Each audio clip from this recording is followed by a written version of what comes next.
Ayat. Nah, Bunda ingat banget dulu ada satu dosen Bunda ketika ada mahasiswa yang bertanya Injil itu apa sih? Dia berkata Injil itu adalah Yesus. Nah, jadi ketika Alkitab mengatakan Injil adalah kekuatan Allah yang menyelamatkan. Shalom teman-teman, perkenalkan nama saya Sama Wirya. Saya dari kelas gabungan 2 dan pada kesempatan kali ini saya akan membahas mengenai materi yaitu okultisme dalam perspektif Kristen berdasarkan pemaparan yang disampaikan oleh Pendeta Marietta Simanjuntak. Topik ini penting karena di sekitar kita masih banyak praktik kepercayaan maupun kebiasaan yang sering dianggap biasa, padahal menurut Alkitab itu termasuk dalam kategori okultisme. Oleh karena itu, kita perlu memahami apa itu okultisme dan bagaimana pandangan Alkitab terhadapnya, kemudian apakah itu berbahaya, serta bagaimana langkah pemulihannya. Poin yang pertama, kita akan membahas mengenai definisi dan jenis okultisme. Pertama, kata okultisme berasal dari bahasa Latin yaitu occultus, yang berarti tersembunyi, rahasia, atau gelap. Dalam konteks kekristenan, okultisme merujuk pada berbagai praktik atau pemahaman yang melibatkan kuasa kegelapan atau roh-roh jahat, di mana iblis dianggap sebagai sumber kekuatannya. Okultisme dapat dibedakan menjadi dua jenis.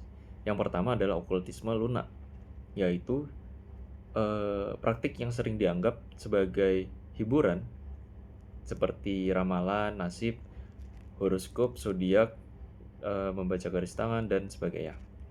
Yang kedua ada okultisme keras, yaitu praktik yang secara langsung bertujuan untuk memanfaatkan kekuatan supranatural untuk mempengaruhi orang lain seperti santet, guna-guna, pelet, atau ilmu hitam. Walaupun bentuknya berbeda-beda, keduanya tetap dianggap sebagai keterlibatan dengan kuasa di luar Tuhan. Poin yang kedua, pandangan Alkitab mengenai okultisme. Dalam Efesus 6 ayat 10-12 dijelaskan bahwa pergumulan orang percaya bukanlah melawan manusia, melainkan melawan kuasa-kuasa kegelapan. Artinya, musuh utama orang Kristen itu bukanlah sesama manusia, tetapi iblis yang berusaha menjauhkan manusia dari Tuhan. Menurut Alkitab, keterlibatan dalam okultisme menunjukkan sikap tidak percaya kepada Tuhan. Seseorang yang mencari petunjuk, perlindungan, atau kekuatan melalui praktik okultisme sebenarnya sedang mencari jalan yang ada di luar kehendak Allah. Dengan kata lain, okultisme merupakan bentuk pemberontakan terhadap Tuhan karena manusia sering mengandalkan kuasa lain daripada mengandalkannya. Poin yang ketiga, bahaya dan akibat dari okultisme. Dalam materi ini, dijelaskan bahwa iblis tidak pernah memberikan sesuatu secara cuma-cuma. Setiap keuntungan atau bantuan yang diperoleh melalui praktik okultisme selalu memiliki konsekuensi yang harus dibayar. Akibatnya, bisa berupa ketakutan, gangguan rohani, konflik dalam keluarga, hingga keterikatan yang sulit dilepaskan. Bahkan, diyakini bahwa dampaknya dapat berlanjut kepada generasi berikutnya apabila tidak diselesaikan dengan benar. Karena itu, sesuatu yang tampak memberikan keuntungan instan sebenarnya dapat membawa kerugian yang jauh lebih besar dalam kehidupan seseorang. Poin keempat, sikap kekristenan terhadap okultisme. Lalu bagaimana dengan sikap yang harus dimiliki orang Kristen? Dalam Alkitab secara tegas melarang segala bentuk praktikum okultisme. Dalam Ulangan 18 ayat 9-14 menyebutkan praktik-praktik seperti peramalan, tenung, sihir, dan pemanggilan arwah sebagai sesuatu yang dibenci atau merupakan kekejian di hadapannya. Mengapa demikian? Karena ketika seseorang mencari pertolongan kepada kuasa lain selain Tuhan, ia telah menduakan kesetiaannya kepada Allah.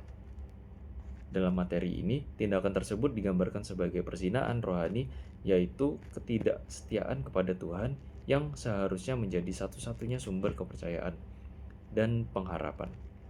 Oleh sebab itu, orang Kristen dipanggil untuk tetap berpegang teguh kepada Tuhan dan tidak mencari jalan pintas melalui kuasa-kuasa lain.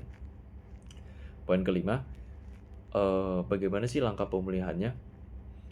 Jika ada orang yang bertanya, seseorang pernah terlibat dalam praktik okultisme, apakah masih ada harapan? Jawabannya ada.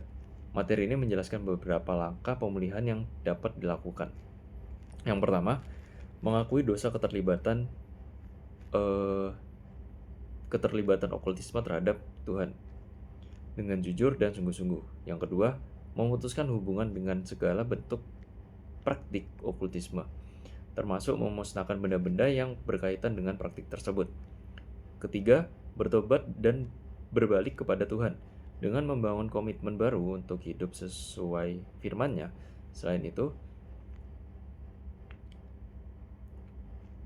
yang ketiga saya ulangi, bertobat dan berbalik kepada Tuhan dengan cara membangun komitmen baru dan hidup sesuai dengan firman-Nya. Selain itu, seseorang perlu menjaga hubungannya dengan Tuhan melalui doa, membaca Alkitab, dan persekutuan agar tetap bertumbuh dalam iman. Sebagai penutup, okultisme adalah segala bentuk praktik yang melibatkan kuasa di luar Tuhan dan menurut Alkitab merupakan sesuatu yang harus dihindari.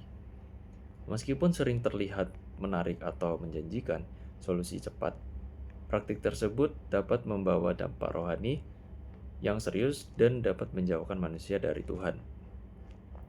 Sebagai orang percaya, kita diajak untuk menaruh kepercayaan sepenuhnya kepada Tuhan, dan karena hanya Dialah sumber kebenaran, perlindungan, dan keselamatan yang sejati. Kata-kata hari ini, jangan mencari tenang di tempat gelap. Percayalah kepada Tuhan, karena hanya Dia yang mampu menuntun langkah kita dengan benar. Terima kasih atas perhatian teman-teman. Tuhan Yesus memberkati.